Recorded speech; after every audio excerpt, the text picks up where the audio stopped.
Saya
Muhammad Razali mengucapkan selamat Hari Raya Aidilfitri, maaf lahir dan batin.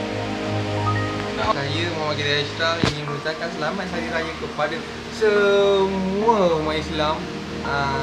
Majoriti. Muhammad Gidai Ashraf. 3.